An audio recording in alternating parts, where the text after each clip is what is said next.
This is East Asia Tonight. Good evening, everyone. I'm Jill Newbronner, and here are tonight's top stories from East Asia.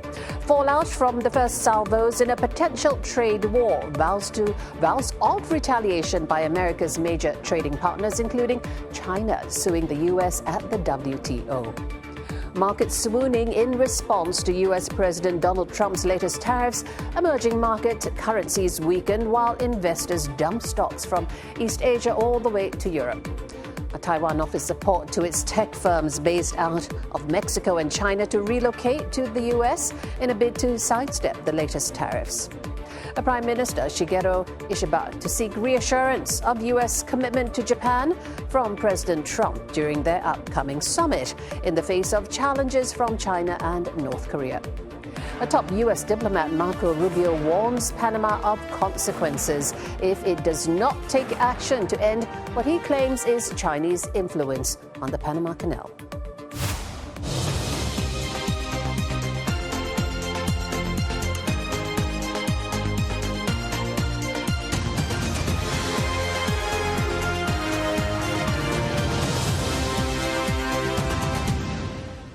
Also on East Asia tonight, South Korea is planning to build a long-range missile interceptor system similar to Israel's Iron Dome to protect itself from the threat of North Korean strikes.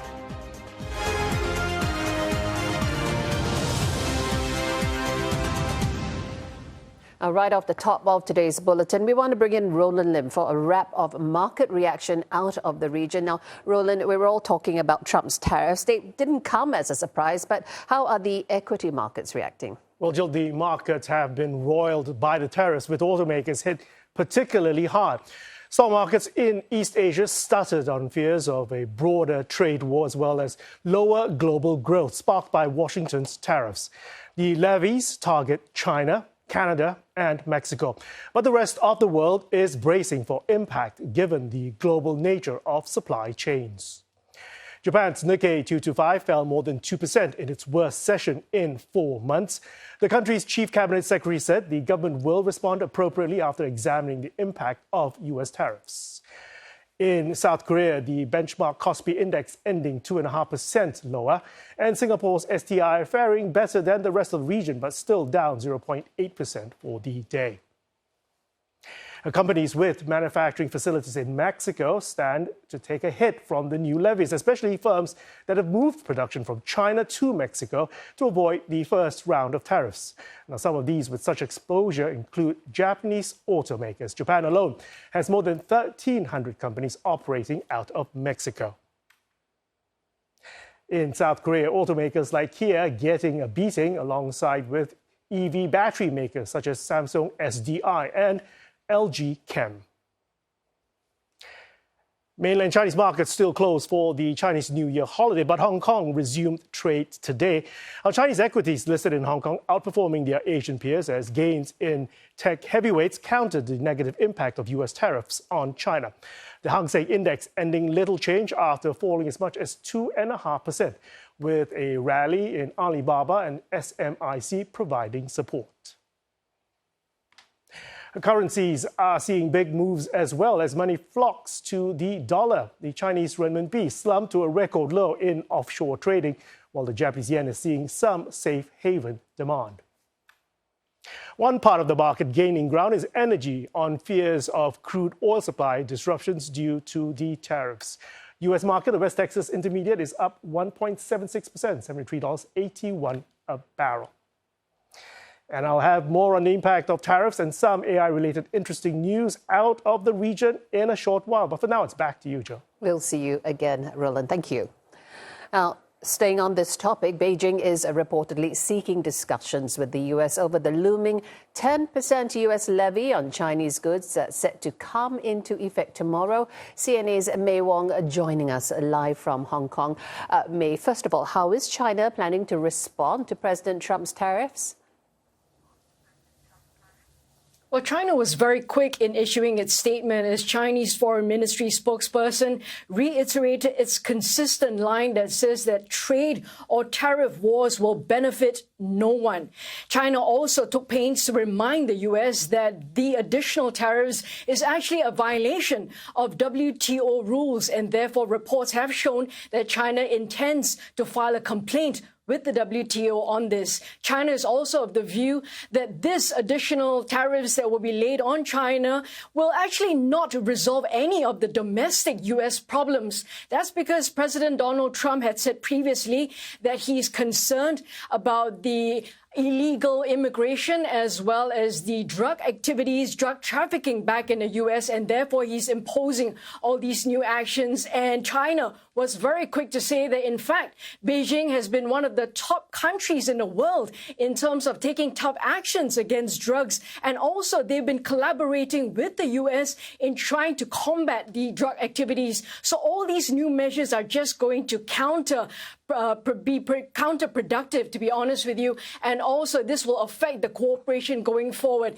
In fact, China called on the U.S. to correct its wrongdoings, in its words, and also to focus rather on coming up and strengthening the bilateral ties between the two. Remember here that China is exporting a wide variety of goods to the U.S., such as particularly consumer electronics, television, mobile phones, as well as laptops. So all of these are going to be increasingly impacted going forward. And remember here that U.S. already has tariffs on China. For example, 100% tariffs on electric vehicles from China, 25% tariffs on steel and aluminum from China as well. So all of these, they say, will only end up hurting the Americans more than anything. Well, these tariffs upon tariffs, how are they likely to have a knock-on effect on Hong Kong? For Hong Kong, it says that it will be minimal as well as manageable. In fact, Hong Kong is saying that, China is really well positioned to manage all of these new additional measures right now. And also Hong Kong's export market is the largest for China. China accounts for more than half of Hong Kong's exports. So that acts as a buffer. Hong Kong knows it needs to really strengthen its financial stability. And that's why it also plans to move into other areas such as strengthening and attracting high-end industries in AI and data science here in Hong Kong, and also collaborating with even more countries such as the Middle Eastern nations and also Southeast Asian nations, all in a view to buffer itself and to diversify in order to make sure that it will be able to withstand any shocks going forward. But ultimately, we are also expecting the Hong Kong Financial Secretary, Paul Chan, to make major announcements come the budget speech later on in this month. And that's when we might be able to see more policies come up to see how Hong Kong is going to tackle the uncertainties going forward. All right, May, we want to thank you for that snapshot out of Hong Kong. Now, let's stay on this topic going deeper. For more insights, let's bring in Professor David Daokui Li. He is Director, Academic Center for Chinese Economic Practice and Thinking at Tsinghua University. Prof. Li, welcome. Now, first of all, everyone says China's been here before during Trump's first term as president. But what is different this time round? How does this round of tariffs compare to the first round? Well, simply put, China is much better prepared this time around for President Trump's policy on tariff for two reasons. Number one, China knows the tactics of President Trump very well, much better today than 6 years ago. The other reason is that the Chinese economy is now much less dependent on direct export to the U.S.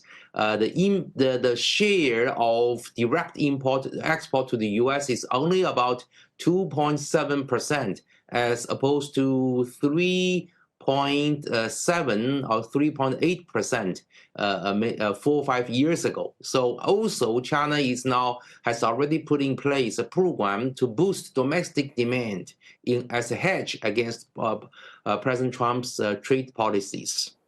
Well, you say China is better prepared this time round, but it's also a very different China this time round, as it experiences many economically vulnerable positions. What do you think? Are the strategies available to China still the same as back then? What can they employ as countermeasures?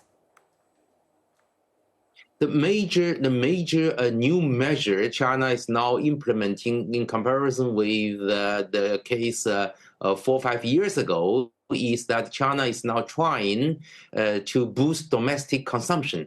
Actually, out of the 9 top issues that China will have to deal with in the economic domain, number 1 job is domestic consumption.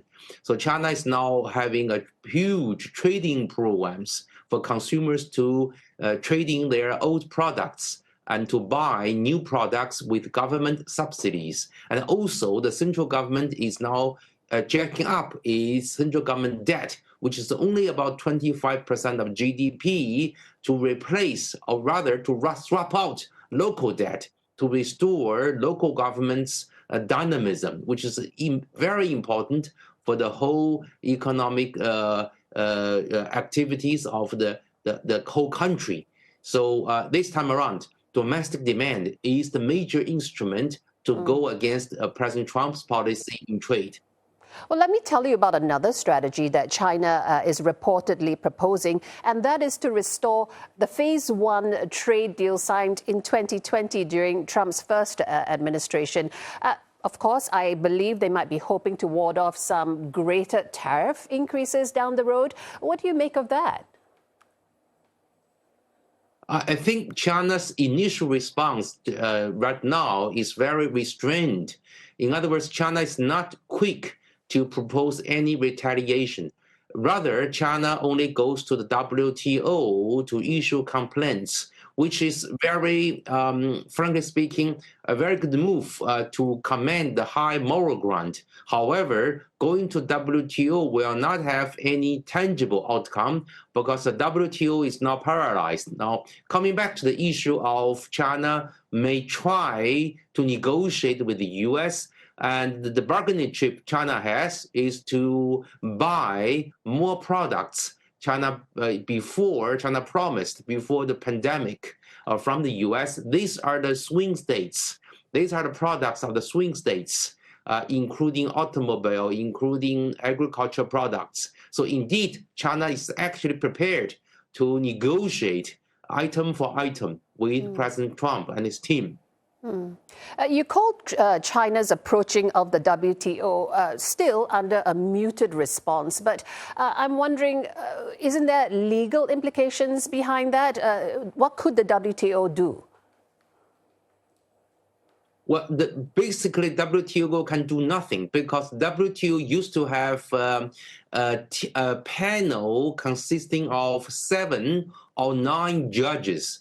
Now that panel is empty. There's no judges. There's no judges in the committee. So the WTO is now a tiger without teeth. Okay, so WTO virtually can do nothing against the U.S. Violation of its commitment to WTO. But it's a very good move for the Chinese side to first go to WTO to show the rest of the world that the U.S. is now undercut the world international order. China is commanding the high moral ground. So it's a good move as a way to wait for the future negotiations with the U.S. So it seems like you're confirming that there is really no appetite for a full-blown trade war. But are there any opportunities for China? Say if Trump goes after Mexico, they go after Canada. Could China perhaps be a possible export destination of choice? Well, let me put it this way. The trade war, the ongoing trade war between the U.S. and Canada and the U.S. and Mexico actually hurts everybody. Let's keep in mind some of the export, even much of the export in the case of Mexico to the U.S. actually originally comes from China.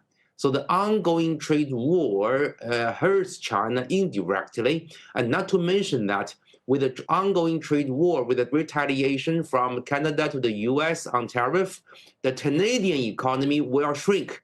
The Mexican economy will shrink. So its Canadian demand for Chinese goods will go down. The Mexican and other European demand for Chinese goods will go down if the trade war expands to other countries. So China has every interest to stop, or at least to slow down the ongoing trade war between the U.S. and the rest of the world. The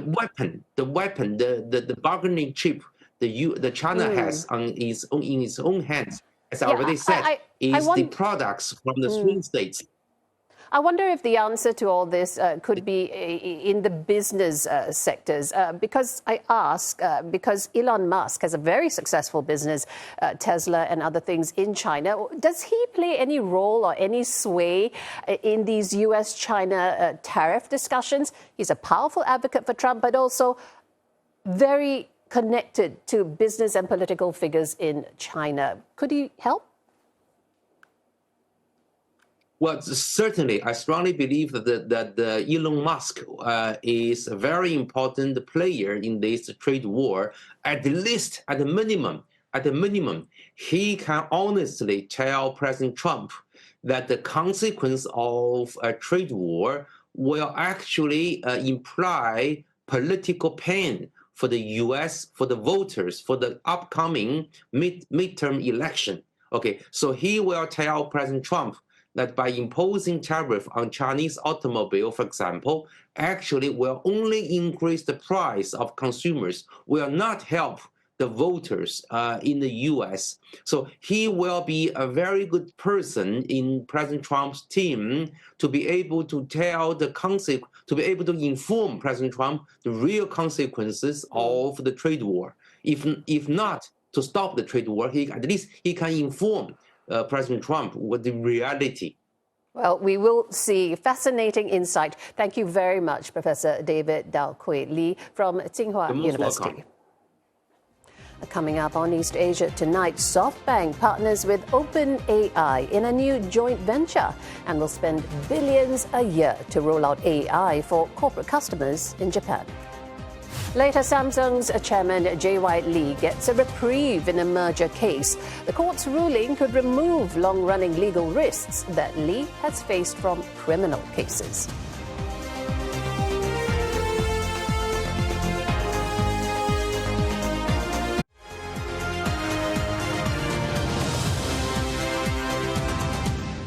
Welcome back. We've got your business update next with Roland Lim. And Roland, SoftBank and OpenAI, they're partnering up in a new joint venture? You heard right. Just weeks after announcing a partnership to invest in AI in the US, well, SoftBank has added again, spending billions a year to roll out AI for its companies in Japan.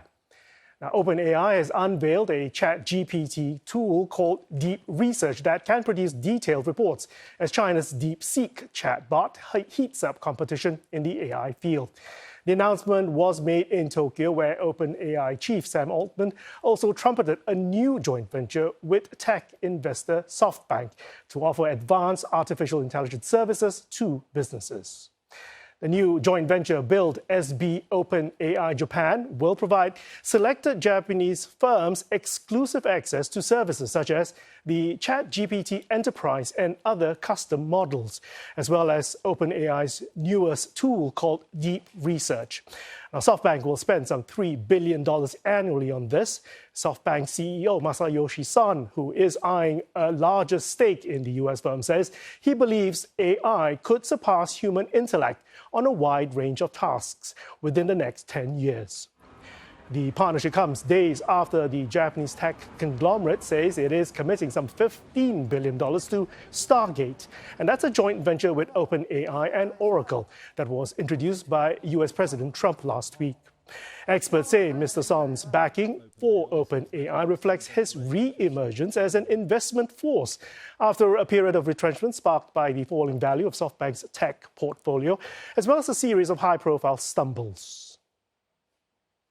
Meantime, internet giant Kakao shares trading at 41,800 won on the Korean market, with the stock price closing the session up 9%. Now, the surge comes after Yonhap News Agency reported that OpenAI founder Sam Altman is set to announce a plan for a collaboration during his visit to South Korea. The Samsung Electronics chief has been cleared by the Seoul High Court of Accounting, Fraud and Stock Manipulation. Chairman Lee Jae-yong was found not guilty in the ruling. Now, this could remove long-running risks he had faced from criminal cases. The ruling was met with relief, with his lawyer saying that Mr. Li hoped to focus on his work. The legal battles have been a distraction for the Samsung top executive. He leads the world's top memory chip and smartphone maker amid growing competition and lackluster stock prices. The higher court dismissed prosecutors' claims that the merger caused financial losses for Samsung C&T shareholders after an appeal.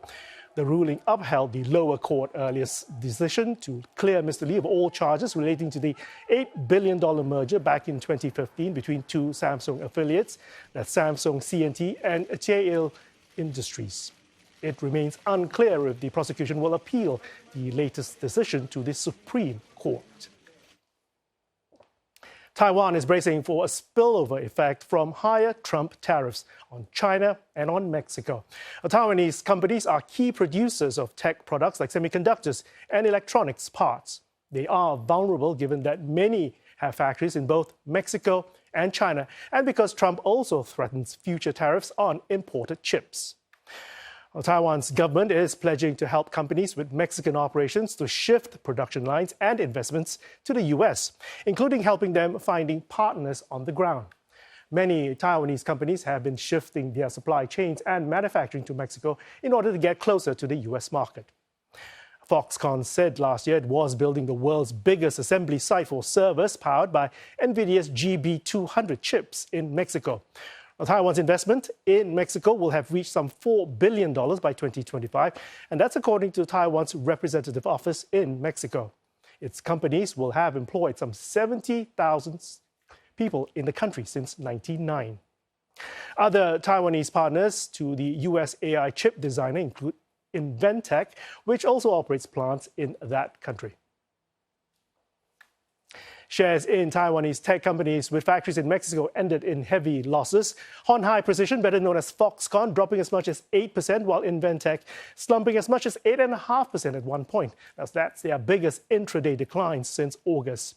PC maker Quanta down around 10%, and top semiconductor manufacturer TSMC tumbling by the most in nearly 6 months. It is down 5.3% for the day. Taiwan's benchmark index also down by 3.5%. Financial markets in Taiwan, if you remember, reopened today after the week-long Chinese New Year holidays. The American automotive industry is poised to take a $33 billion hit as sweeping tariffs targeting China, Canada, and Mexico risk making U.S. autos much more expensive than foreign imports. According to the U.S. Commerce Department, the auto sector accounted for 27% of overall imports from Mexico, followed by Canada at 12% for the first 11 months of last year. 22% of vehicles sold in the U.S. last year were produced in Mexico or Canada. Experts say tariffs on the three countries would suppress operating profits of the domestic auto sector by some $33 billion. But considering that Mexico imports half of its auto parts from the U.S., retaliatory tariffs could lead to an even greater fallout and urge companies to reassess their supply chains. And this impacts Japanese legacy brands such as Honda Motor, which imports roughly 13% of the cars it sells in the U.S. from Mexico. Volkswagen, which also ships more than 40% of its cars to Mexico, is mulling to move production for the Audi and the Porsche model. Shares of German automakers dipped at the opening bell amid fears for possible duties on EU imports. Volkswagen and Porsche shares fell between 3% and 5% respectively, while French auto parts maker Valeo, that slumped 7%. And you're up to date with the business news. It's back to you, Joe. We are indeed. Thanks so much, Roland. Now, still so much more to come on East Asia tonight. North Korea hits back at top U.S. diplomat Marco Rubio for calling Pyongyang a rogue state, vowing a strong response against U.S. provocations.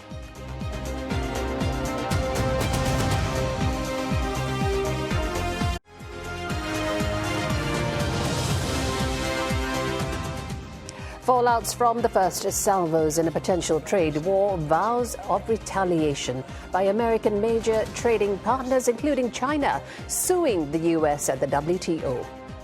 Markets swooning in response to U.S. President Donald Trump's latest tariffs. Emerging market currencies weaken, while investors dump stocks from East Asia to Europe. And Taiwan offers support to its tech firms based out of Mexico and China to relocate to the U.S. in a bid to sidestep the latest levies.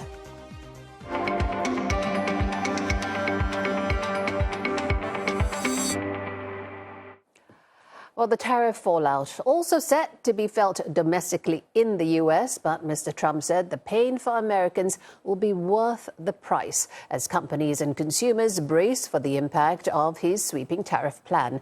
Kate Fisher tells us how Mr. Trump's tariffs are going down in the U.S., given his campaign promise to curb inflation. There is real concern amongst the business community. Several heads of industry in the US and corporate leaders expressing concern about what impact it will have, and of course warning that prices will likely rise for US consumers and that they need to be concerned. We don't know yet how much that will happen, and what we also don't know is whether those people who supported Donald Trump in the election and continue to support his policies will also be affected, and whether they will blame him for this. But even Donald Trump himself has said on Truth Social that there could be pain. He has acknowledged that, but he's told the American people that any pain is worthwhile because in the long run, it will make America great again. So we also spoke to Matthew Holmes, Executive Vice President and Chief of Public Policy at the Canadian Chamber of Commerce earlier, and he underscored that the tit-for-tat tariffs between Washington and Ottawa will only hurt both economies. Notably, 34 states in the U.S. count Canada as their number one trading partner, and in many cases, Canada represents more trade for that state than the next 3 or 4 nations put together. So the scale of this is profound. It will be a tax on American citizens that Trump has put in place himself. They're going to feel it very quickly. It will affect the affordability of everyday goods, of consumer products, of food, but it will also profoundly disrupt supply chains that are critical and strategic for America. Those include defense supply chains. Those include telecoms, the microprocessor and chip capacity for their digital revolution. All of those will be compromised in one way or another based on the critical supply that we provide with Canada's minerals. And with March only a month away, when American farmers start their crop seasons in many parts of the South, they're going to be looking for Canadian fertilizer, and we provide about 70% of that for them. So this is going to ripple through both economies. It will be recessionary in Canada, we're fearing, but we think it will also hit the pocketbooks of everyday Americans quite soon as well. We've always advocated for tariffs only as a last resort in retaliation if forced. What we've seen here is a full frontal assault, and so we feel that the government does need to respond. That said, to your question, we can't respond or we can't sustain a war of attrition with the U.S. Treasury and the size of the U.S. economy. We're still a small player when compared to the might of the U.S. economy. And so what we have to do is look at where we have critical leverage, where we have essential goods that they are very reliant on. And frankly, if they don't supply them from us, they will have to turn to Russia or to China in most cases to supply many of the minerals and materials and ingredients and components that Canada currently supplies them with. And so that just doesn't seem to be the mission of the United States right now, given geopolitics. And so we're hopeful that a strong hand will make this brief. It will be painful, but we hope to get back to a negotiation table so that we can strike some better agreement. Deborah Elms, head of trade policy at the Hinrich Foundation, has more on the global trade implications of Trump's tariffs. I think this is extremely alarming, both for North American production, which is so integrated that literally chicken and egg production is back and forth between U.S., Canada, and Mexico at the state of eggs and chickens. And so when you say, well, everything from chickens and eggs through automobiles and so forth are integrated, and you've ripped up this agreement, that is going to cause tremendous pain for supply chains that run across North America.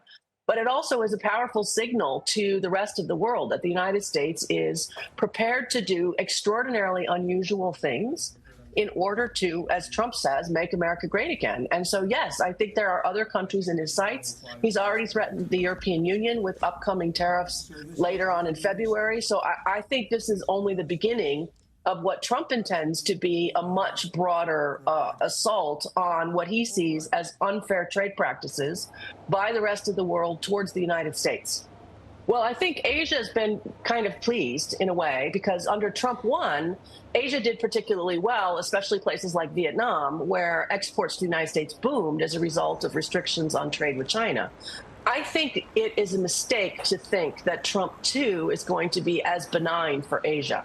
I suspect that after they have started imposing these tariffs against Canada, Mexico, China, and they move on to the European Union, for example, it will become much harder for firms across Asia to use inputs from China, potentially Canada and Mexico, to export to the United States. And so I think while Asia is currently feeling pretty relaxed about many of these actions, the consequences are going to be pretty severe as well for any firms that are trying to trade with the United States. And although the U.S. is no longer the largest importer for most of the markets in this region, China's become the largest market for most of the countries in this region, I think it's going to be a problem for integrated supply chains for a region that has built itself on export-led growth to continue forward when the largest player has decided that the rules no longer matter. In other news, U.S. Secretary of State Marco Rubio has threatened Panama with potential retaliation unless it takes immediate action to reduce Chinese influence over the Panama Canal. During his first overseas trip as America's top diplomat, Mr. Rubio warned that the U.S. intends to protect its rights under the Panama Canal Treaty. The State Department said Mr. Rubio made it clear to Panamanian officials that the status quo was unacceptable. During talks with Panamanian President Jose Raul Mulino, Mr. Rubio said President Trump had determined the Central American nation violated terms of the treaty that handed back the crucial waterway to Panama in 1999. Now, that treaty guarantees that the canal would remain neutral and open to all ships from all countries. Mr. Molino said his meeting with Secretary Rubio had been highly respectful and cordial. He told reporters Mr. Rubio did not threaten to use force to retake the canal. The Panamanian leader proposed technical-level talks with the U.S. to address President Trump's concerns about China's alleged influence over the waterway. No cabe duda que el canal es operado por nuestro país y así seguirá siendo. Yo no creo que haya habido discrepancia en eso. El presidente tiene su opinión sobre la presencia china, que será aclarada en su momento en las instancias técnicas del canal. The Panama Canal is a major waterway connecting the Atlantic and Pacific Oceans. Now, the critical passage allows ships to avoid an additional 7,000 nautical miles around the tip of South Africa. U.S. trade dominates traffic through the canal, while China is its second biggest customer. President Trump vowed to take back the world's second largest interoceanic waterway. During his inauguration speech, he claimed that China is operating it and accused Panama of charging excessive rates for the use of the passage. Well, North Korea has condemned Mr. Rubio for calling it a rogue state. It warned of a strong response to what Pyongyang views as hostile U.S. provocations. Earlier last month, Mr. Rubio said, and I quote here, "The world is becoming multipolar, and that you'd have to deal with rogue states like Iran and North Korea." State media, KCNA, said Mr. Rubio's remarks confirm an unchanged U.S. policy hostile towards Pyongyang. These mark the North's first public criticism of the new U.S. administration since President Trump returned to the White House. Mr. Trump held a rare series of meetings, you remember, with North Korean leader Kim Jong-un during his first term. In January, he said he would reach out again to Mr. Kim, calling him a smart guy. A summit between the two in Hanoi collapsed in 2019 over talks on sanctions relief and what Pyongyang would be willing to give up in return. Since then, Mr. Kim has advanced his missile program. He claims to have successfully tested a hypersonic missile, despite being subject to strict international sanctions. Well, last week, President Trump signed an order mandating the development of an American Iron Dome aimed at shielding against different forms of aerial attacks. Pyongyang says that would only justify an arms race under the pretext of coping with the threats of adversaries. Japanese Prime Minister Shigeru Ishiba is wanting reassurance from the U.S. that America is still committed to Japan in the face of challenges from China and North Korea. Mr. Ishiba is meeting President Donald Trump in Washington Friday. Government sources in Japan say Mr. Ishiba wants to build trust with Mr. Trump. He's also keen to look at how tariffs could benefit the U.S. and how it affects global trade. This Friday's summit will be a first between the two men. Last week, Japan's Defense Minister Gen Nakatani spoke to his U.S. counterpart Pete Hegseth over the phone. The U.S. Defense Department says the two committed to strengthening their defense cooperation for what it called a free and open Indo-Pacific. Still to come on East Asia tonight, how South Korea is building its own air defense system similar to Israel's Iron Dome to protect itself against potential rocket strikes from North Korea.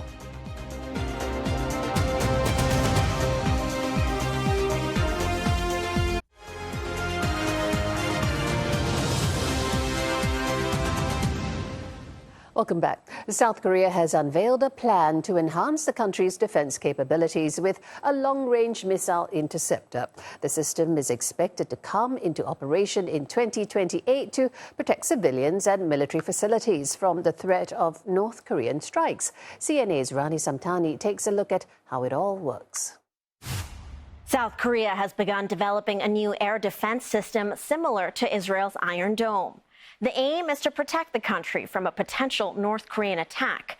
The government plans to spend $330 million on the project over the next 3 years. Seoul is seeking to strengthen its air defense capabilities amid growing threats from its neighbor. Pyongyang has stationed artillery systems, including rocket launchers, just north of the DMZ. That's less than 100 kilometers from the greater Seoul area and its 25 million residents, half of South Korea's population. South Korean military intelligence believe North Korea could fire up to 10,000 rockets per hour, targeting the Seoul metro area in the event of a military conflict. Additionally, the North's rockets could potentially be equipped with chemical and biological weapons. The new low-altitude missile defense system, LAMD, is also called the Korean Iron Dome, modeled after Israel's own battle-tested missile defense system. Let's take a look at Israel's Iron Dome. How does it work? Well, radar units detect incoming rockets within 4 to 70 kilometers. Up to 1,100 targets can be tracked. The system relays information to the command and control center, which calculates where the rocket is going to hit. If it's headed for civilians, a rocket is fired from the launcher. These missiles destroy any incoming projectile as far away as possible from populated areas. South Korea says its goal with the system would be to neutralize most North Korean artillery, aircraft, cruise missiles, and unmanned aerial vehicles within the first several hours of a conflict. Once operational, it's expected to significantly enhance the country's defense capabilities. Officials in Seoul say they plan to push for the homegrown system's early deployment to protect key military facilities from potential North Korean attacks. Well, for more insight, we're joined by Bernard Liu, Senior Fellow of the Military Studies Program at RSIS. Hi, Mr. Liu. First of all, I want to ask, is this the right tool for the right time? How effective would such a missile defense system be for South Korea? The short answer, I think, is that we don't know how effective it's going to be. What we can say with some degree of certainty is that while South Korea currently has missile defense systems to deal with high altitude and medium altitude, it does not have a low altitude missile defense system, hence this so-called South Korean Iron Dome. Right. I also want to ask how different it is from the current defense systems that South Korea has in place, which I think our conversation, you said it was the THAAD system. How does it work together to counter other missiles from North Korea? Because it has to speak to each other. The good news for South Korea is that all of its military systems are interlinked in one form or another. They're all compliant with a particular technological standard. They speak the same, as it were, computer language. So they should be able to interact with one another in one form or other. South Korea will also likely leverage on the latest information technology systems, things like artificial intelligence systems, to help them to manage this missile defense system at these 3 layers. So when we spoke earlier, I sensed that you had a but about this defense system, some perhaps misgivings. What does it not do so well? Not so much what it does not do so well. These are all ultimately untested systems. The Israeli Iron Dome system may have been tested and found to be to work as advertised. But for any country that decides that it wants to go down the path of self-sufficiency, that decides it wants to design and build its own weapon systems, there is always going to be that element of, does it actually work? Will it work as advertised? And that's ultimately a step into the unknown. Now, weighing everything you've said, the pros and the cons, this is a defense system costs a hefty price. It's what, $300 million US. Do you think they're spending the money in the right place, or do you feel it needs to be deployed strategically elsewhere? One ought to remember that when countries like South Korea decide that they're going to design and build their own weapon systems, these decisions are ultimately driven by as much as strategic and national security requirements on the one hand, but also broader considerations. Now, currently, the only other country in the world that has a workable missile defense system is Israel.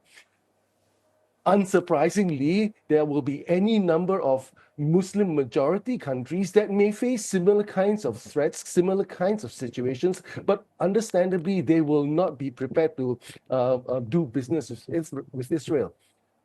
There's a very good chance that the South Korean defense industries, therefore, see this as a potential opening. South Korea's defense industries have made significant inroads into other military markets, Poland, for instance. So they may see this as a secondary but important consideration, the ability to export it to other countries. Absolutely. So what you're saying is that it impacts South Korea's capabilities of as a defense manufacturing hub globally. Yes, it does. It'll enhance South Korea's reputation as an emerging, an increasingly serious player in the global defense industry market. Now, I'm sure North Korea is closely monitoring the situation. The reactions from the North could potentially escalate the tensions on an already very tense peninsula.